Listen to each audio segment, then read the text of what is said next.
Hello and welcome to How to Deal with Grief and Trauma. My name is Natalie Himmelrich.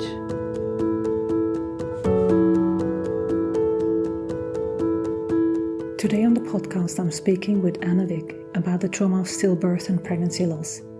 Ana believes in the importance of stillbirth prevention during pregnancy.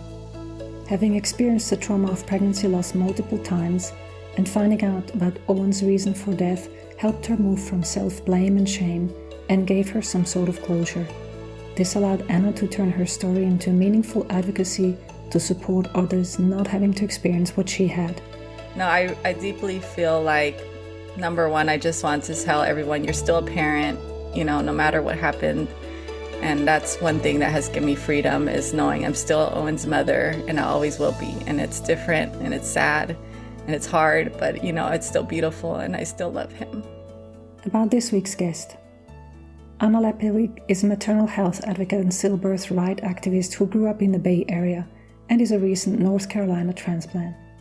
She's a wife and mother of 3, known as Still My Son on social media, where she finds support and inspiration to continue pushing for change in memory of her middle son, Owen Nathaniel, and all the babies gone too soon.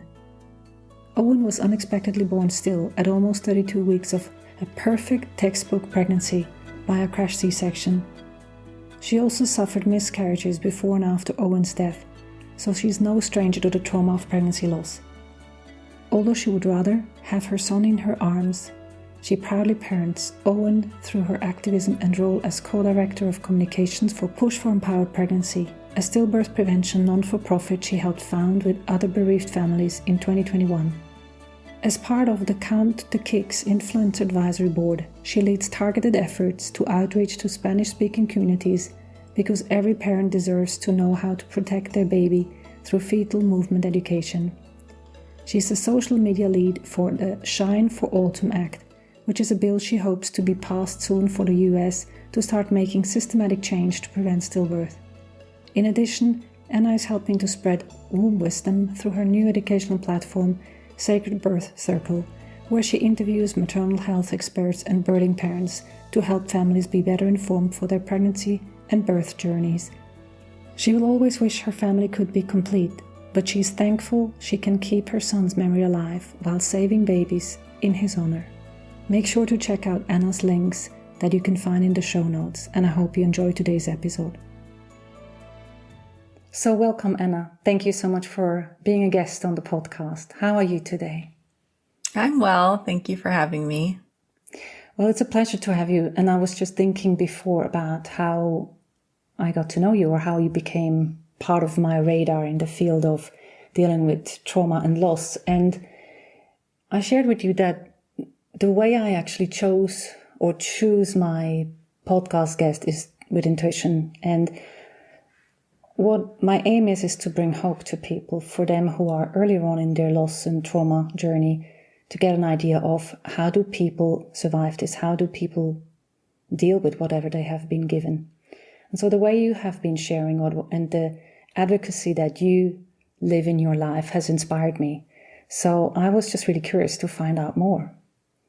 Thank you so much. And I love how you shared the reason for the hope theme in your whole podcast, being your daughter. And, that's entirely the reason why I do everything I do, is for my son, Owen. As far as my transparency on social media, I never liked to be fully, on social media as far as posting a lot about my family or anything like that. But, Owen gave me a mission, so I have accepted it. And it's part of my motherhood now that I get to parent him in a different way that I've found that feels good for me. And, I get to keep saying Owen's name every day now with my accounts and all of the charity work as well. So I just find, peace with it. It has helped me a lot, because I think a lot of mothers, especially, I'll say mothers because I'm a mother and I've met a lot of mothers.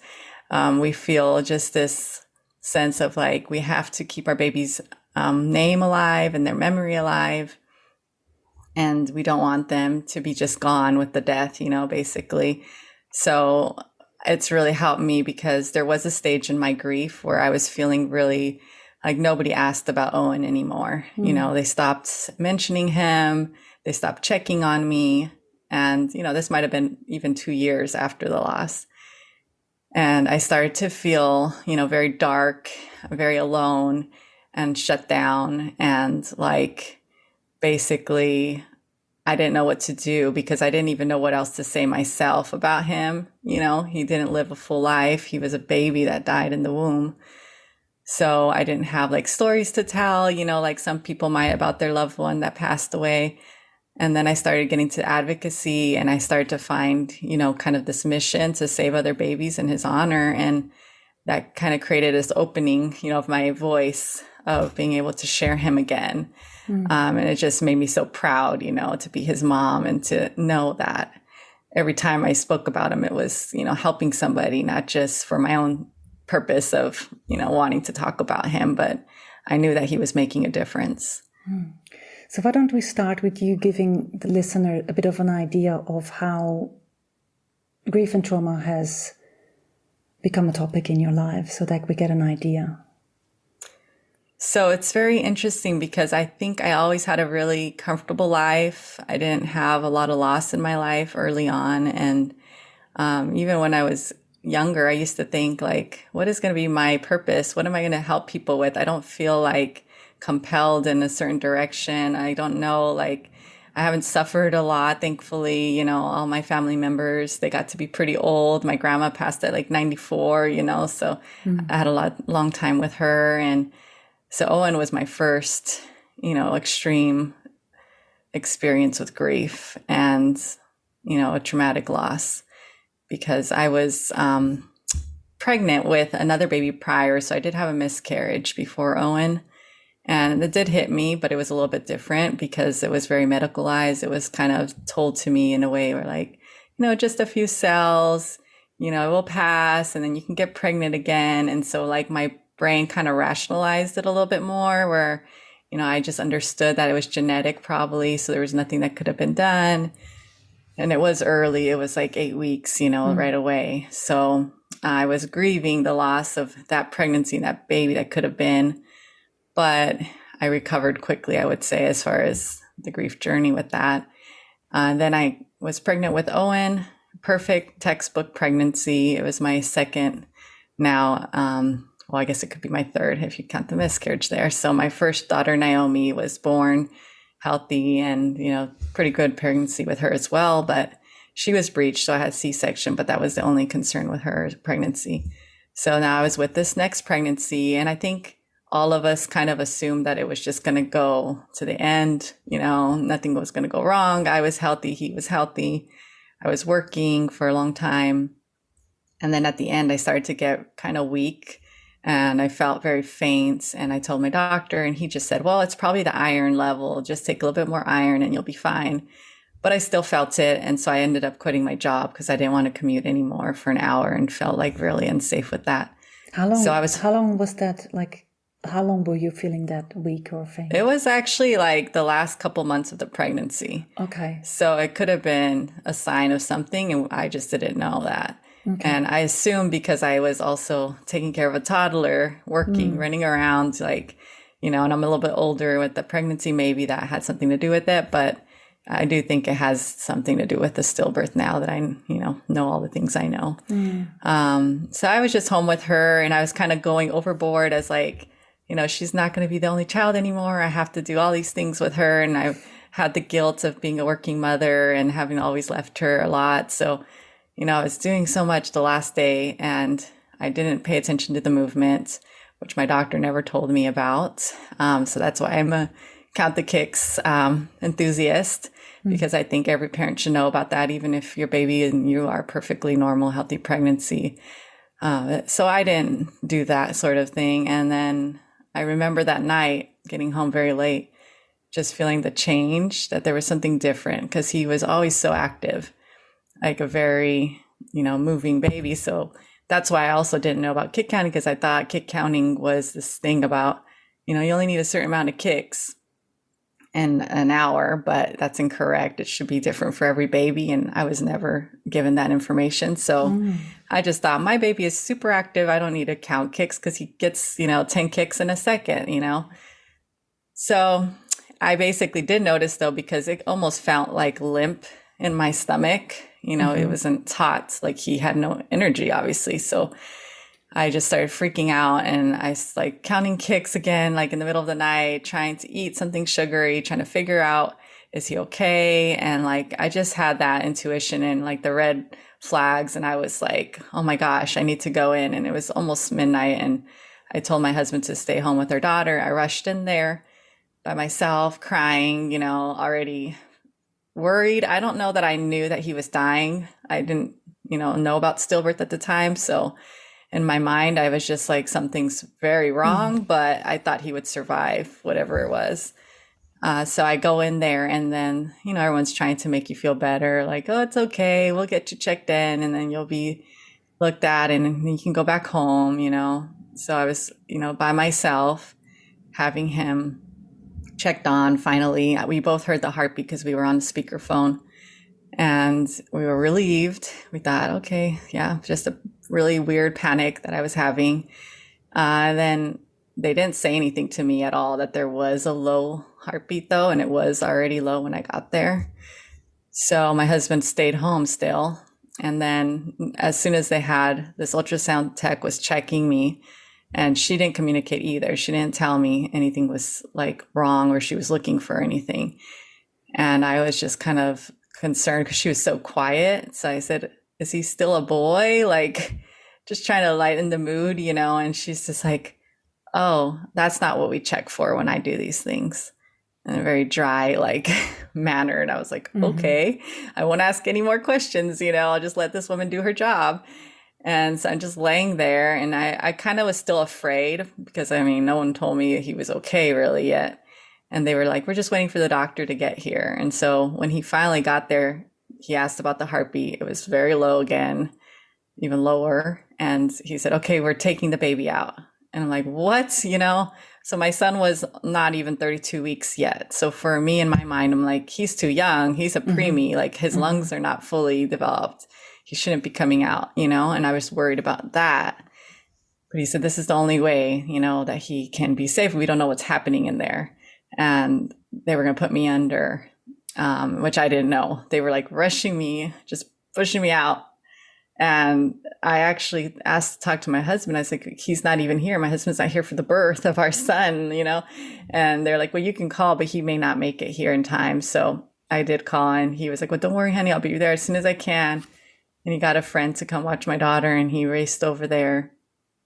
And I was put under by the time he was there. So they just start put the mask on your face too. They don't really tell you what they're doing. I think I might have signed something, you know, but and she said, this is okay, you know, just count backwards. And I just started praying for both of us. I just was telling God, like, I have to live. You know, I really thought I was going to die.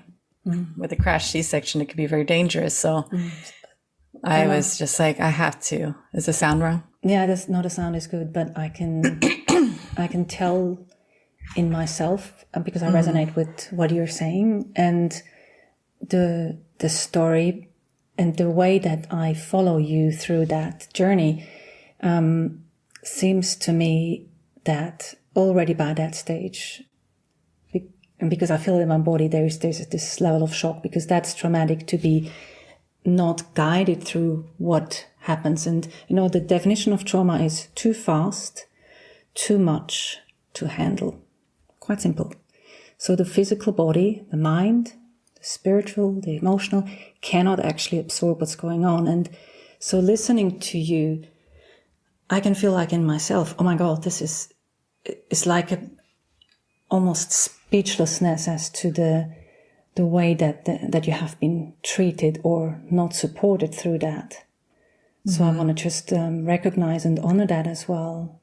Yeah, it's interesting you point that out, because only till recently have I even started to go back to my birth trauma, because my whole experience has been with the grief of my son's death. And, you know, I see some accounts, I follow one that's about birth trauma, and I read her things sometimes, and I say, well, I didn't even give myself, you know, permission to grieve the fact that I had that trauma as far as my birth experience, and how I was robbed of a lot of this. With him, especially, I always feel very sad that I was put under, because then when I finally awoke, he had already been delivered and didn't make it. And I didn't get to see him in his normal coloring. They had already let his skin tone changed. I don't know what they had, if they had the cuddle cot or not. I think they just kept him somewhere to try to keep him cooler. So he was cold to the touch, and I really am sad, because sometimes I think about how different it could have been if I could have at least seen him right away and held him fresh, from birth, because he was alive going out of the womb until the moment he, came into the space and couldn't breathe. They couldn't resuscitate. And my husband, at that point, he arrived, and they had already been working on him for 30 minutes. But my husband finally found him and us, and they handed him to him wrapped up. And I actually just this year asked my husband about this, because we can't talk about it that much for him. It's really hard as well. And I said, was he normal colored when you saw him? Because all my photos of him, he had already changed a little more purple. And he said, oh, yeah. And I was like, oh, wow. Like, I just finally clicked to me that he got to see him, as a newborn, almost alive, because he just didn't get that breath of air when he came out. But yeah, that's something that I wish I don't know. I don't know how it would have been, because I do know mothers who find out prior to the loss that the baby is already dead. And then they have to deliver in their wake, through that whole trauma as well. And I was just put to sleep. I didn't see him not come up and breathe, So in hindsight, you and everyone more, and that's what hindsight is. But also what we know from trauma is that if it is possible to allow time to have a titrated experience, titrate is a term that is used in somatic experience, often comes from physics, as to slowly drop by drop. If you add two liquids that would otherwise explode, it can absorb. So that's just the background of titration. But the thing is that, when you get, that there are medical reasons for which you need to be fast. And I'm assuming that the doctor was under the impression that this would be needed here. And still, in many cases, there is also a rush when there is not rush needed. Like, for example, when the baby is already dead, and then sometimes there's this rush when actually going slower would actually allow the person to digest or to deal with their trauma in a different way. So I just wanted to acknowledge, I actually interrupted your story of the birth with Owen, because I just noticed how I was reacting to that intensity, because I was sort of traveling with you down those hallways. And I guess that many people listening know what you're talking about, because they have been going through something without having any care in terms of a human person with you there. And what they find also in trauma, that even having a caring person there with you, as you were you gave notes about it. You said, why didn't someone just tell me? And one sentence you said, I didn't even know that they were going to put me under and then I will give birth. So there's this lack of just basic information. And the way you described it, it was pretty clear that you were already in shock. Yeah. And just so sorry. I guess also because you never think about this in pregnancy. It's never really discussed. Like there is a worst case scenario. And if that happens, this is like what we might do to kind of prepare a mother. Every mother I feel like should have stillbirth prevention education about fetal movement, and also just to be informed. Like I just did an interview the other day with somebody who did a home birth, and she thought, everything was well and moving along. And then unfortunately not, but she didn't have that discussion of the plan B, like where should we go from here? So for me, I feel like this provider and the nurses around, they could have prepped me a little bit better, as like, your baby is in distress. Why don't you call your husband, have him come here now. And then when the doctor gets here, he'll go over what our plan will be, because they were really waiting for him to tell me something. And I think they could have given me at least that much, that I really had no clue that he was even in danger, and then it happened so quickly.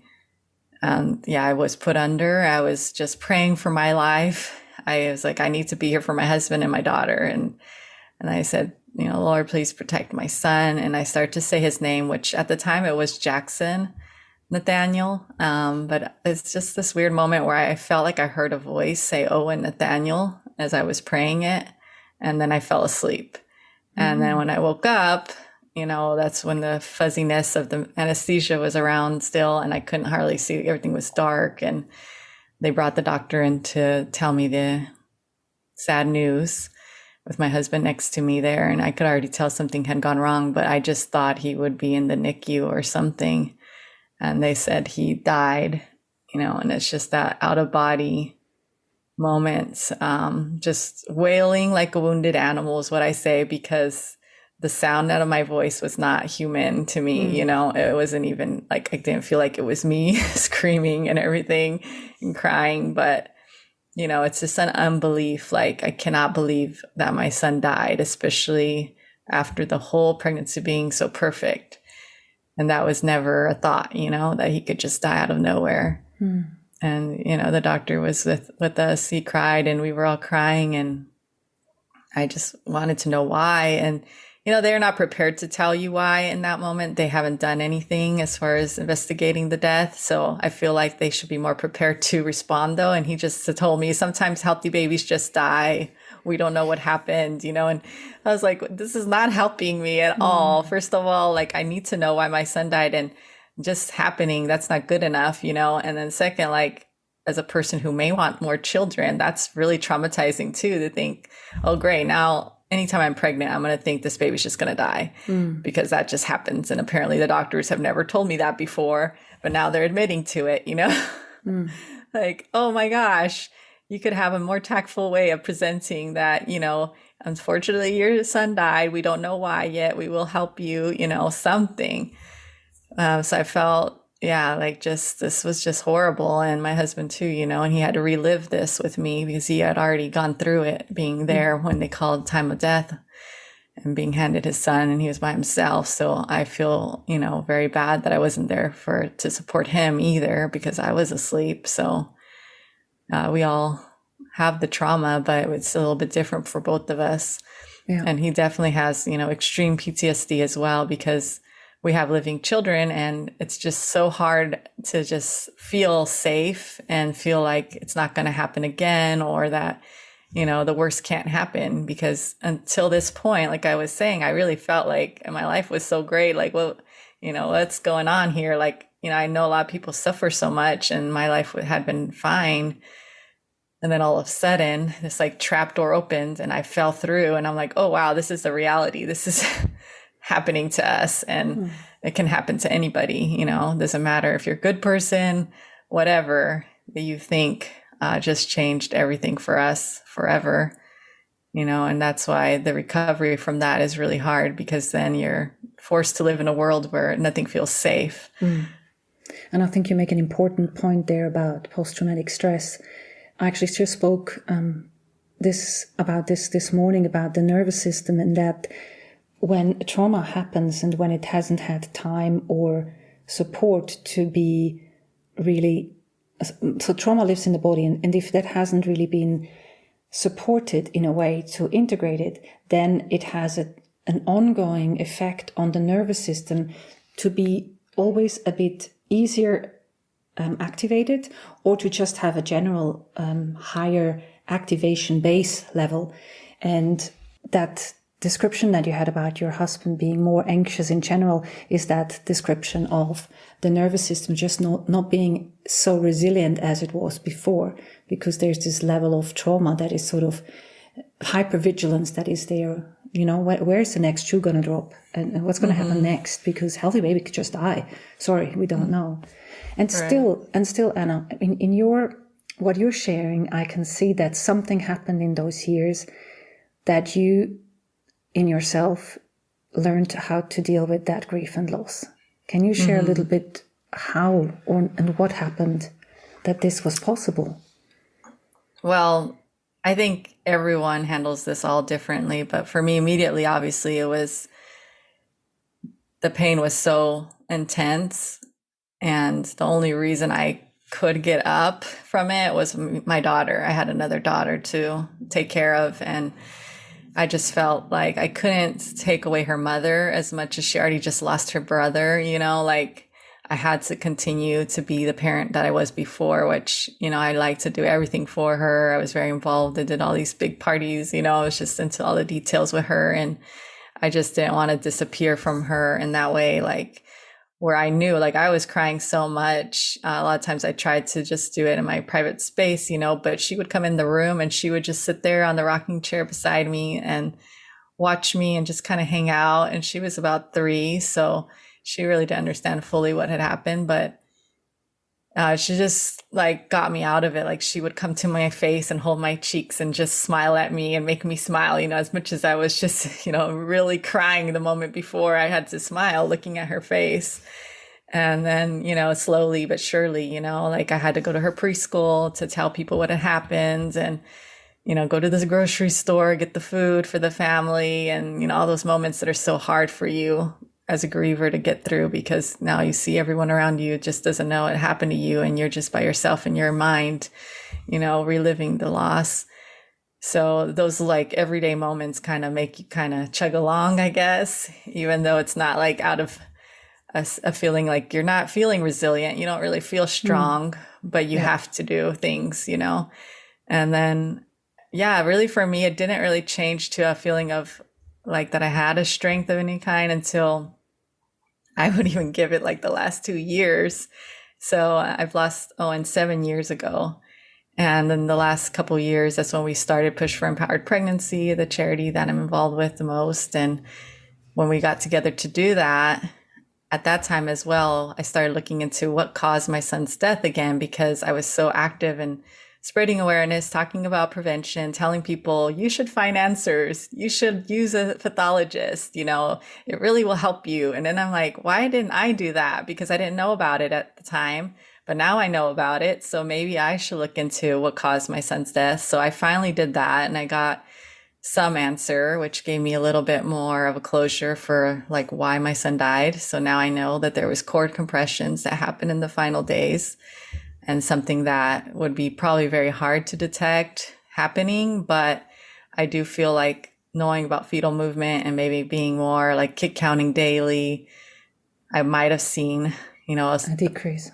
The decrease that was happening, even though, I always thought, oh, he's so busy, he's so active all the time. There might have been a moment towards the end that I could have possibly caught it, who knows? I can't know. This is like one of those what ifs that I have to have.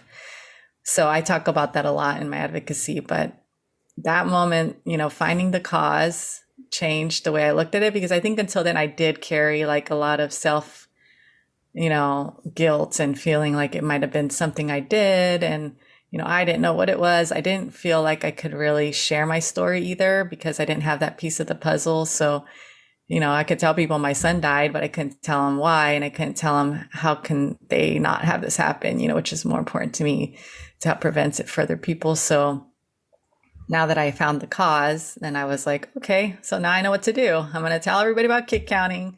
It just changed how I could communicate about the death too, a more empowered feeling. Now I can use this for something, not just be sad about it, but, create some change. So, with Push founding and then all of us getting very involved in that. And there's a lot of great bills that are out now, like the Shine for Autumn Act and the Stillbirth Prevention Act. And we're doing a lot with media, trying to, get it all out there, just like break the silence, because I think a lot of the stigma is what's causing repetitive loss. This crisis that's continued for so many years, it's always been about the same rate of stillbirth. And a lot of times it's probably because people like my situation, they don't get the answer and they don't know where to look for it. And then they just have to go ahead and get pregnant again if they want to, or live with the loss. So it just kind of keeps happening because nobody's working on the solution, on the science side of it. No one's actually creating this change in the medical system. So we all have kind of come to the point where we see the holes and the problems and things like that, and we're working together on it. And so I think as a community, you can see it, if you're on social media, if you look up stillbirth awareness or stillbirth prevention, there's a lot more about that now. Whereas it used to be more about the grief and about, this is horrible. This happened to my child. I'm sad about it. Now we're like, no, this happened and it's for this reason. And this is what we need to do different. And we don't want other people to suffer, and we're not going to let it happen, So I think having that empowered feeling has changed my grief for that reason. Definitely. I can see that, because one of them is grieving what isn't, or looking that's sort of past referenced, and saying, okay, what can we change for the future? Because this has already happened. That is more future oriented. And I also want to recognize, you were saying that you didn't have much strength at the beginning. And I remember in myself that I didn't feel I had any resilience. And still, when I actually look back, there were things that I did already in the second year, namely write a book, interview people, speak to a lot of people. I mean, where did that come from?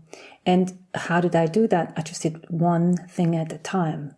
And when you were sharing, you had to go to the preschool and tell them what to do. You had to go and do food shopping. I mean, some people, they don't even feel that they can do any of that. They might just be laying in bed. And what I say to people is just do one thing. And if you can just lay in bed, do sit up in bed. And, to pivot towards just one thing different than before. And that's what you shared. Yes, having a child there who needs to be fed and read a story, or the father, if he's there, cannot always do everything. And so it's a way to move forward, but that doesn't just erase the grief or the dealing with the loss. That is still ongoing at the same time. Mm-hmm. And so what do you think, looking back, what resources or insight would have helped you in those, sort of, you made a time frame of the first 5 years, and in the last 2 years, you sort of really became an activist in that push for change. What do you think in the first 5 years, because that made you ready for where you are now? It didn't just switch from one day to the next. Something in you prepared you for being who you are and speaking the way you do now. Well, first, I want to acknowledge what you said about the partner, because I do think I was gone. Like my 6 months to a year, I don't remember. It was very dark for me. So my husband definitely carried all the weight with my daughter. And that's why his grief has been, I think, more prolonged, because he had to get back to work. He had to deal with her. He just couldn't sit there crying like me, So I want to give him a big shout out. My husband, Josh, is just amazing. And, he still suffers so much. It's just not fair what they have to go through. But I think I needed that time, and he was good with it.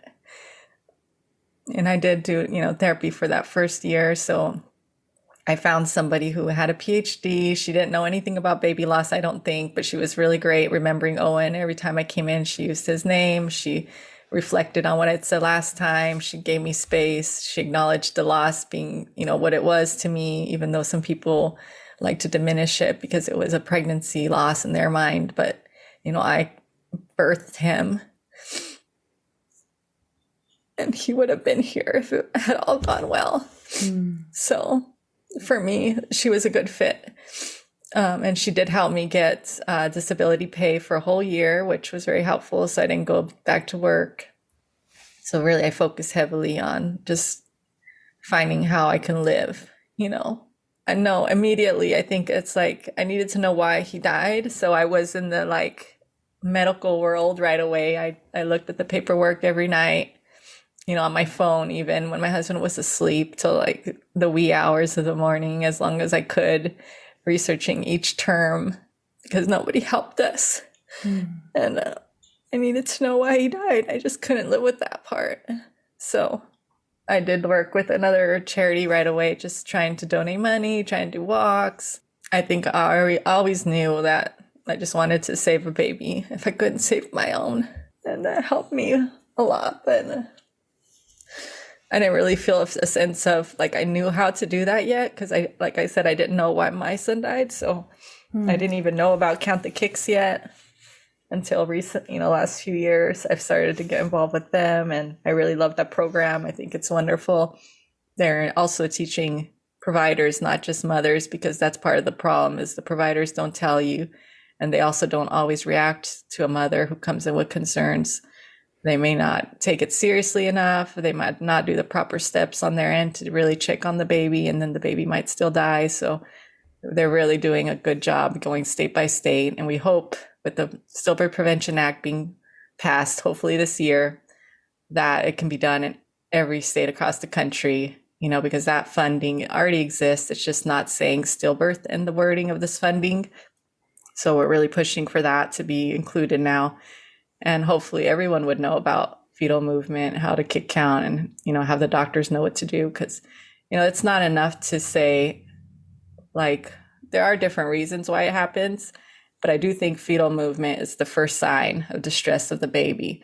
So it could save so many children and so many families from going through this if they just knew to pay attention to that more and for the provider to react to it properly. So I'm very behind that mission. And I speak Spanish, so I'm helping them to try to do more in the Spanish community as well, because I've met a lot of mothers, and you start to meet globally, women who have lost babies, and you see all the patterns, and it's a lot of just not being heard too. Like if you come in with a concern and not being taken as seriously as you should be because of paternalism and medicine as well as society. So I'm a feminist. I mean, I believe we all have the same amount of rights, but I do think in some countries, the women don't have the same power. And, they might have to come in with the spouse who then has to speak to the male doctor for her. And she's probably afraid to say something's wrong because it might reflect on her in the pregnancy. And there's just so many more deaths around the world that could be prevented. So, I just was in the UNICEF report. I shared a little bit about our story there, and I collected some stories for them from parents. And I was just so honored that I could share Owen. But then when I saw it, it made me cry because it's, my son, I have a picture of us in there. And as much as I'm proud of what we're doing, it still hits you that, your baby died. I shouldn't have to be here. I shouldn't be included in a report about stillbirth. But it is me. And I think that's also a shift. I think early on, there was a shame about it that I didn't really want to be a spokesperson for stillbirth. But then I realized at some point, well, I did have a stillbirth and my son did die and it's not my fault. And, if everyone knows I had it, everyone knows my son's dead. So there's nothing about the shame is not there anymore, I guess. I just feel like I can say whatever I want about it now. And, they can think what they want to think too. At this point, I don't have an ego about, I have to have a perfect life. I don't have a perfect life. I have to admit that I will never have a complete family. And so for me, it doesn't matter what anyone might say about me, if they want to assume, oh, how does she not know about kick counting?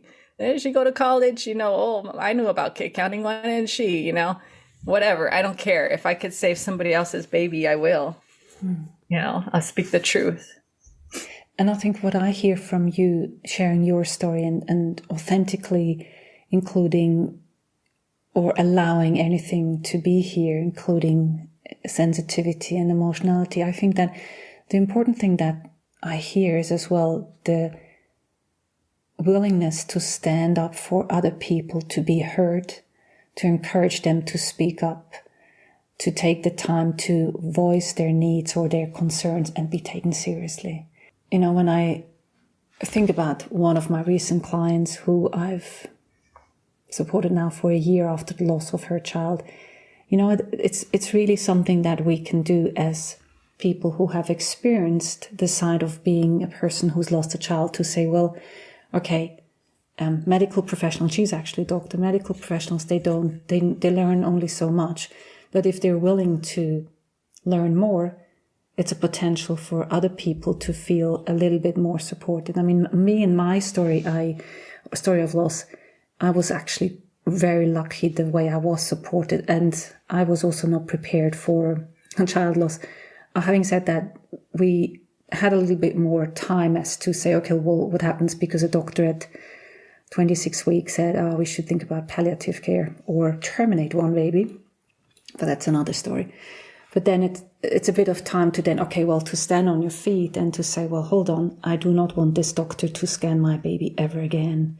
And for us to say we want someone else. And I think even to have a person advocating or helping you to stand up on your feet if you're in shock, because literally that's what happened to many pregnant mom, there's shame, guilt, but there's also shock in relation to not knowing, and to encourage people to find their voice and even have someone maybe there as an advocate.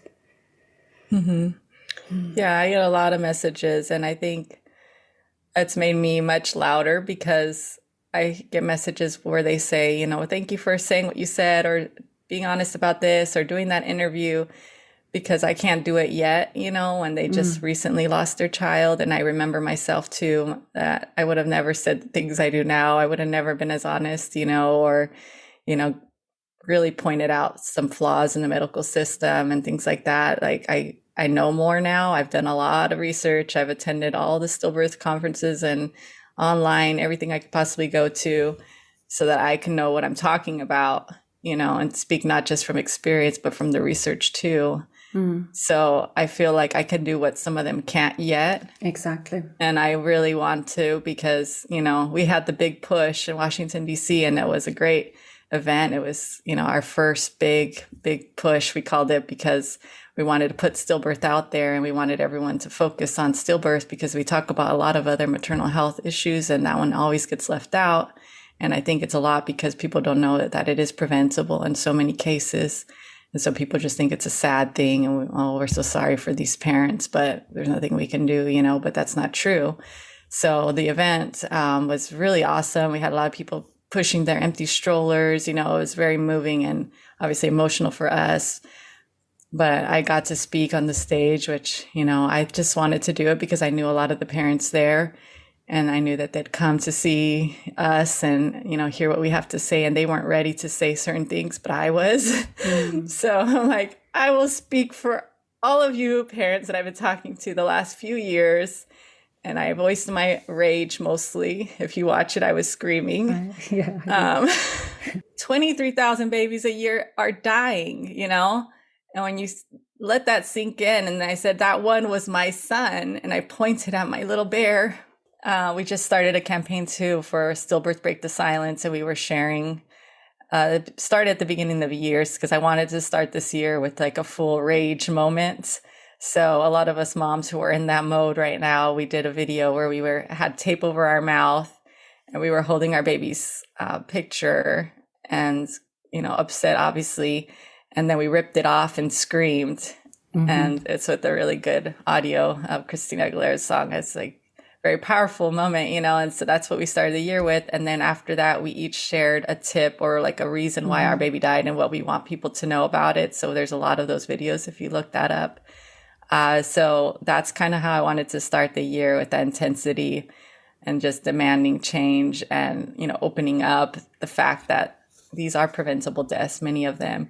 And we can all point to something in the pregnancy that we thought maybe was off, or we didn't get heard about something. There's a lot of different things, or we didn't get the 3rd trimester scan because we were a low risk pregnancy. So everybody assumed this baby was fine. So we all know, there's something we can help somebody else by telling it, sharing that.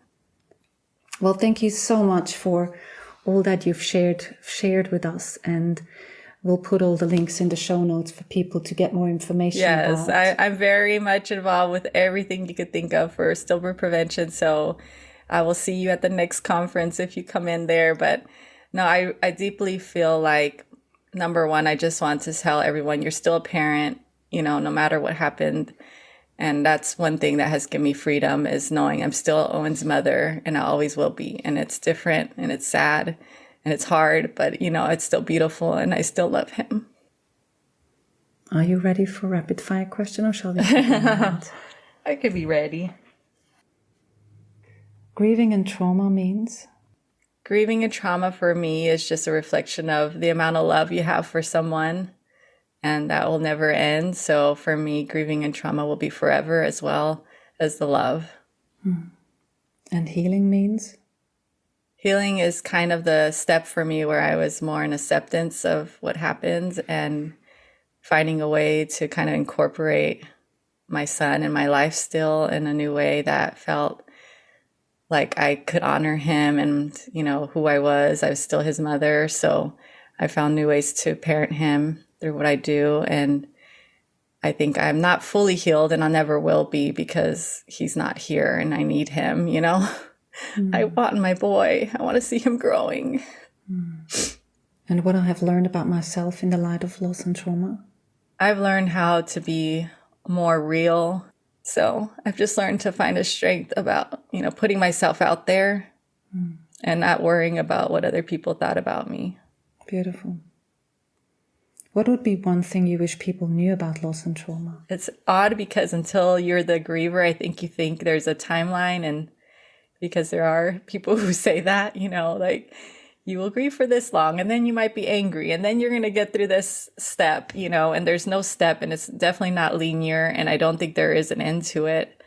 I just think, you know, you learn to adapt and find healthy ways to express your emotions. And then, you know, you can cry, you can break down, and it's up and down, you know, but I don't think there should be judgment around how anyone handles it. You don't know unless it's you. You know, you can't tell me how to grieve a baby if you haven't lost a baby. Even if you did, you don't know what he meant to me. Yeah.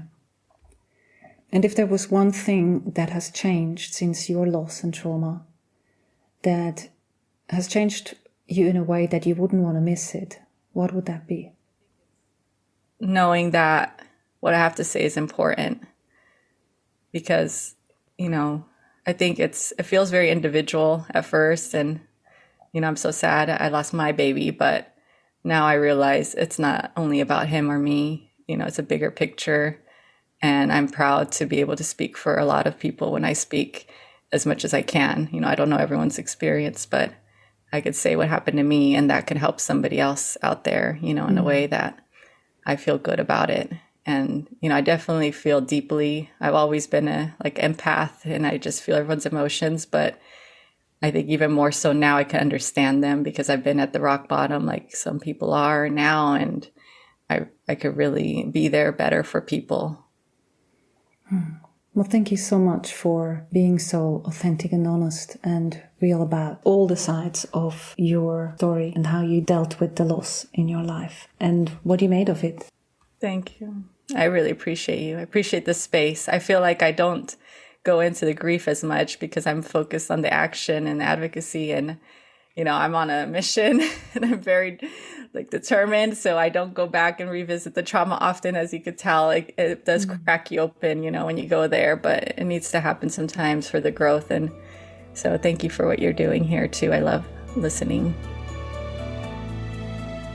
Thanks for listening to How to Deal with Grief and Trauma.